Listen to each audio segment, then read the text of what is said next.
I watched a lot of television when I was growing up in the 1980s, and that meant watching a lot of commercials. And due to the unfortunately large amount of television that I watched, I saw the same commercials over and over again. And those jingles and slogans are still in my head decades later. I cannot look at a Reese's peanut butter cup without thinking of the commercials at that time, or two people run into each other and slam their treats together and then say, "You got your chocolate in my peanut butter, and you got your peanut butter in my chocolate." And then they try them both together and they're like, "Oh, this is good. Why was I even complaining?"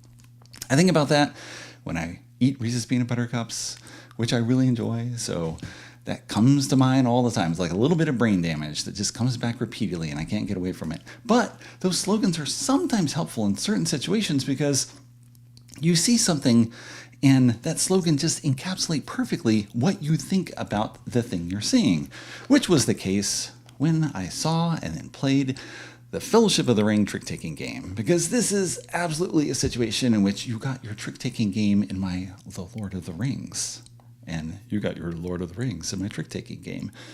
Two things slammed together, and yet it's delicious. The Fellowship of the Ring trick-taking game comes in a slender box with a rulebook at top that explains how to play a trick-taking game. If you have played one before, most of this will be familiar to you. You go to this section, play Chapter 1 now, and you can ignore the rest for the moment. It includes material that'll come up in later chapters, as well as rules for playing with only 2 players or the solo game. Chapter 1 is the first of 18 chapters in the entire box. It covers the entirety of the Fellowship of the Ring novel. You can ignore all of this for now and just focus on the left-hand side that holds the material for Chapter 1. A double-sided ring token that tells you when rings can be played, some character tokens, and everything else. You have some reminder cards at the bottom of the deck explaining what is a trick, how do you exchange cards, and so on. You've got setting for the Chapter 1, a long-expected party. It lists what characters must be laid out. You have only 4 initially because this is what you're starting with. Some characters have asterisks to show they must be chosen. This is relevant only in a game with fewer than 4 players, because with 4 players, everybody's going to get a character. You have a deck of 37 cards. You have 4 suits that go from 1 to 8, Mountain, Hill, Forest, Shadow, and a 5th suit ring that goes from 1 to 5, with the 1 ring being the only trump in the game. Very appropriate. You shuffle the deck. 1 card will be laid out at random, face up, as the lost card. So 7 Shadow is put aside for the moment. Everybody will be dealt a hand of 9 cards. And whoever gets the 1 ring is Frodo, right? I did not shuffle these. So this character is going to be Frodo. Everybody else looks at their hand and chooses from left to right what character they think they should be. And why that's important is because each character has a win condition. You must satisfy all of these character conditions in order to win the chapter. You get through it and you can move on to Chapter 2. You can repeat Chapter 1 as often as you wish, whether you win or not. But if you want to play the entire campaign, as if you're going through the entire novel, you win Chapter 1, move on to Chapter 2. We'll get to that later. So Frodo must win 2 ring cards, although if you're playing with 3 players, he must win 4 ring cards. Bilbo wins 3 or more tricks, Gandalf 1 or more, and Pippin fewest tricks. Doesn't want to be involved here.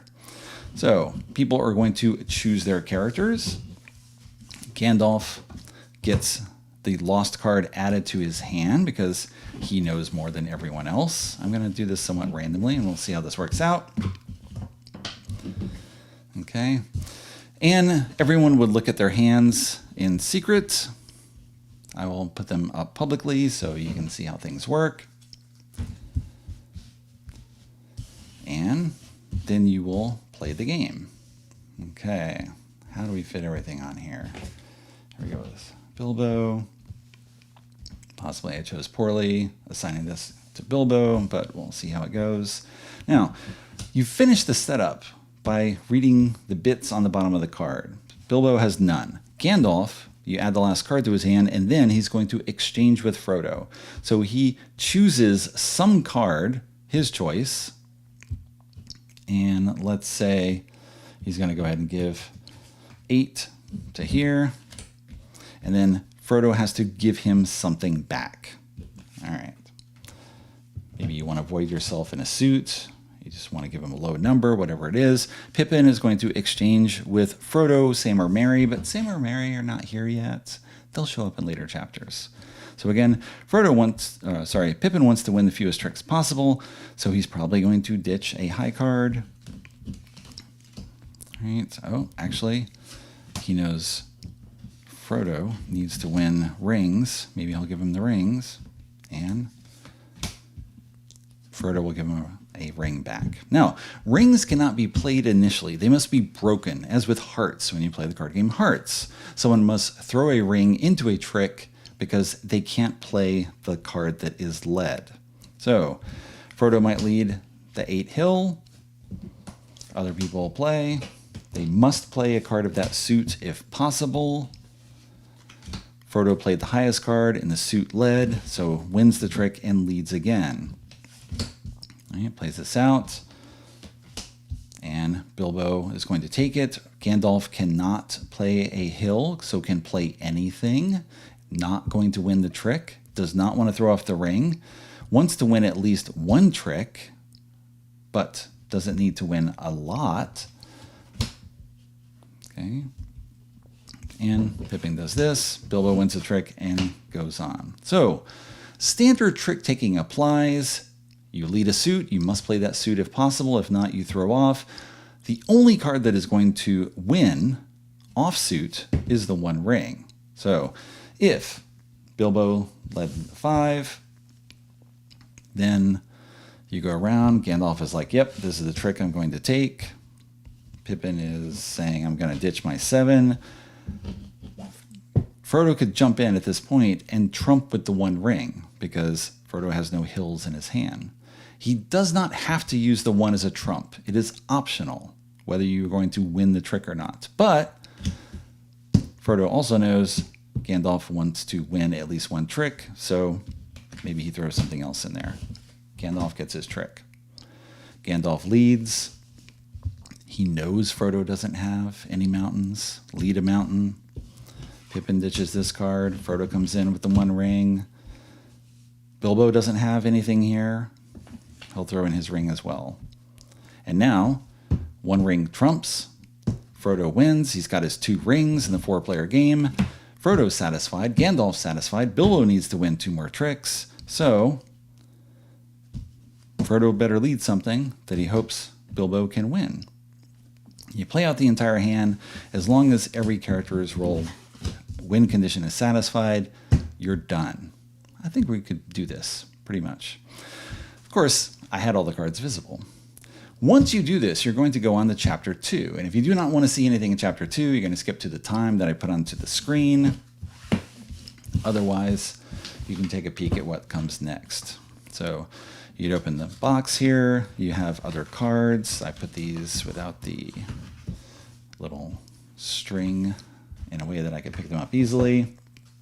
I've played through 5 chapters so far, so I'm not going to show everything to you. Chapter 2, more of the story. Flip this over here, and you see you have new characters. Sam and Merry come in. And in addition, Frodo and Sam, Gandalf and Pippin, they all come back. Not Bilbo. He's out. Okay, we know why. And Frodo, Sam, and Merry must be chosen. So in a 3-player game, those are the 3 that will be picked. In a 4-player game, someone will pick one of the other ones. So you go around the table, whoever has the one ring must choose Frodo. Next player chooses one of these 4. If they choose this, then the last 2 players must choose these 2.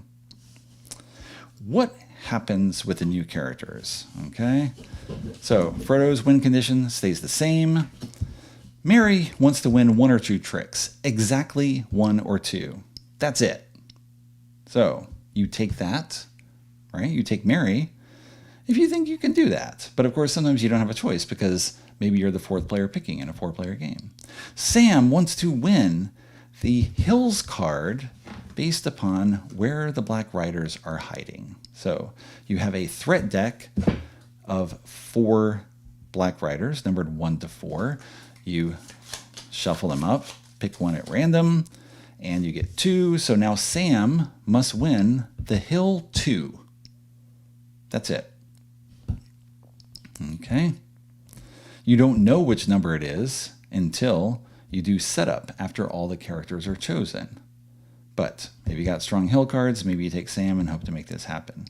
You're also going to exchange with Frodo, Merry, or Pippin. So you can decide. Give Merry something terrible. Hope Merry gives you something good back. High hill card.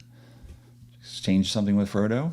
You're using the exchange portion of the game to set everyone up for success in the rest of the round. All right, Chapter 3. Again, skip to the time if you don't want to see any more. Chapter 3, you have some new characters. Okay, Farmer Maggot, Gildor Inglorian. I've not read Fellowship of the Ring. Did not like the movie. Did not go further. Okay, but these two are in play. And Frodo. Frodo is going to be in play forever, at least as far as I know, because he's kind of a big deal. And then you have Sam, Merry, and Pippin to choose from as well. So now you have more interesting conditions that come in, right? When two or more cards that match the number of the threat card drawn during setup. So 2 1s, 2 2s, 2 3s, 2 4s. Depends on what you draw. Here, play a forest card in the final trick. So you have to engineer everything. So as you introduce more characters, there's more complications for how things work together. Again, win this and go on. Now, let's jump back a little bit. I'll clear out all the forbidden information. Go to the 2-player game. In the 2-player game, you are going to have 3 sets of 12 cards. 1 card is put aside as the lost card like normal. 1 set of 12 cards is not claimed by a player. So you take those cards. Let me give myself 12 cards here in an unshuffled manner. Okay. And shuffle those cards, lay them out, face down, face up, face down, down, down, down. And I had one too many cards. Okay. There you go. That is now the 2-player setup. Whoops. It was supposed to be face up. Not done a 2-player game yet. And whoever has the 1 ring is going to be Frodo. If the 1 ring is in here, well then Frodo will be the mystery dummy player. And then whoever is, I believe, to the right of this person is going to play cards, and they must play cards from the bottom row, and once a card is exposed, you're going to flip it. And so you have this dummy character that someone is controlling in order to satisfy the 3 winning conditions that are in play. For the solo game, you are going to have the 1 ring set aside, deal that player a hand of 3 other cards, deal each other player a random hand of 4 cards. Just grab stuff here. Okay. Okay. You assign characters to all 4 of those hands. So again, in the starting setup, let's say Pippin, Gandalf,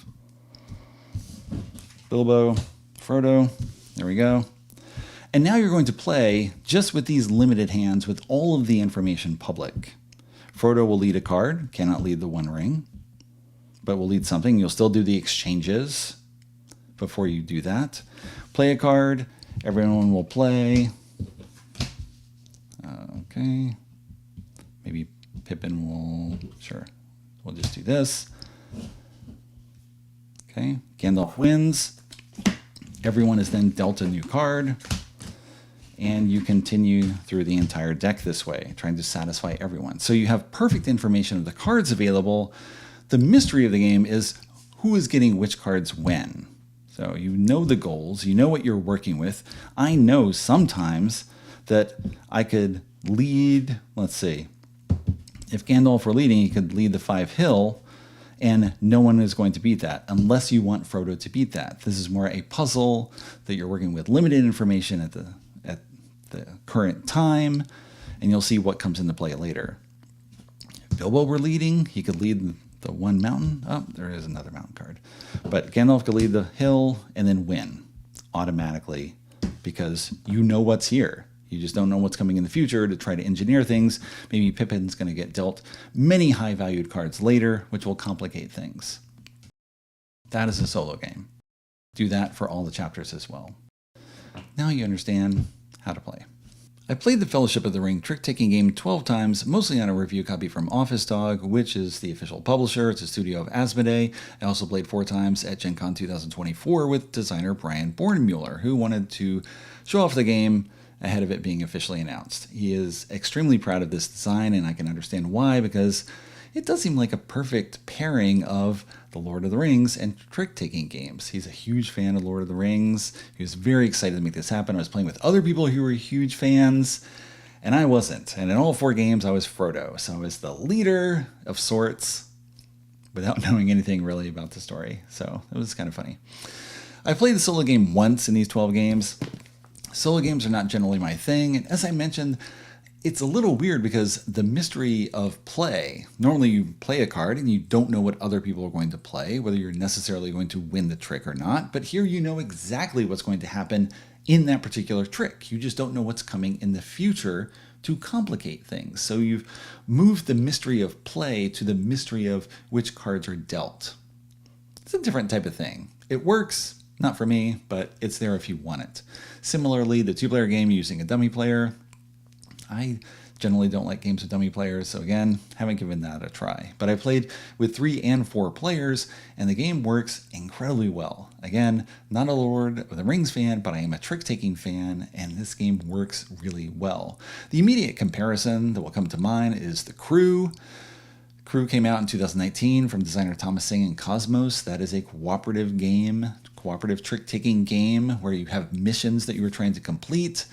The main difference between The Crew and the Fellowship of the Ring trick-taking game is the length of the title. No, the difference is that in The Crew, you have challenges that come up, but they are determined randomly by cards dealt from a deck. So the first mission in The Crew is the captain, the person who gets the 4 of trump, is going to take a card at random from a tiny deck. So everyone's dealt their cards. You flip a card from a tiny deck, and they have to capture that card.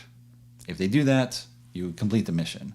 And you're going to deal out more cards, and you're going to put in complications where this card has to be claimed before this card, and so forth and so on. But the cards that are coming up are all random, yet they're locked in. You know exactly what people need to claim in order to complete their mission. Whereas in the Fellowship of the Ring trick-taking game, you know what people need to do, but not which specific cards they necessarily need to do it with. So it's kind of a shift where you have a bit more freedom in what you're doing, where you know Bilbo has to win 3 or more tricks, but you don't know what those have to be. You just have to negotiate with other players to make sure everyone gets what they need to get, rather than one specific card or 2 specific cards or so on. Sometimes in The Crew, you get cards flipped up for the mission, and you absolutely cannot make that happen. I forget examples for now, but we've had deals come up and you're just like, no way is that ever going to possibly work. And so you may shuffle those cards and then deal them out again. Sometimes you lose a trick, lose a mission really early. You can just shuffle up and start again. That can happen here as well. It seems difficult, but if Mary suddenly wins 3 tricks, well, then you're done, because Mary's not supposed to do that. You have to make sure that everything works out the right way, and often that entails playing out the entire hand, because it's not done until you're done, until you make sure that Pippin is going to have the fewest tricks. You gotta sure that's going to happen, and often that's playing out the entire hand. So those are the main 2 differences. Playing out the entire hand more often than in The Crew, although as you get into later missions in The Crew, you have to play out the entire hand. And the uncertainty of who's getting what versus The Crew, where you get these specific challenges. If we flip up 3 cards, I have to claim 1, you another, them another, you another, them another. And it's the 9 blue and the 8 blue and the 7 blue. that will be extremely challenging because they're all in the same suit. And then you get another thing where it's like the blue 1 and the red 2 and the yellow 3, and you're like, okay, that's should be a piece of cake. So the difficulty level of the challenges varies a lot depending upon the random cards that come out, in addition to what's dealt in people's hands. And here again, the challenges are fixed based on the characters for the most part. You do have that weird element with the threat card that comes out. Here's what you have to claim, but it's a little easier.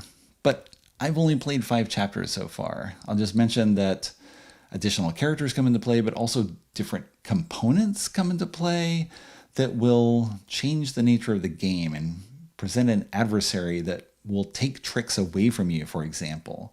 They'll just remove them from the game. And so suddenly that becomes an element. And I haven't gone further, so I can't talk more about that yet. But what's here is incredibly satisfying, even for someone who doesn't care about The Lord of the Rings. I doesn't matter to me. I just need to know you need to win 3, you win 1 or 2, right? I get my rings, and that's that, and we can go. But other people I'm playing with are very much into like, oh yeah, that's where this character came in, and there's what they did, and this is probably why this is their goal. It sort of fits with what's going on in elements of the story and so on. And other people are super into it, and it really makes sense for them. And the trick taking makes sense for me. And so again, it's that marriage of chocolate and peanut butter coming together in one box. Do not eat this game. Probably not good for you.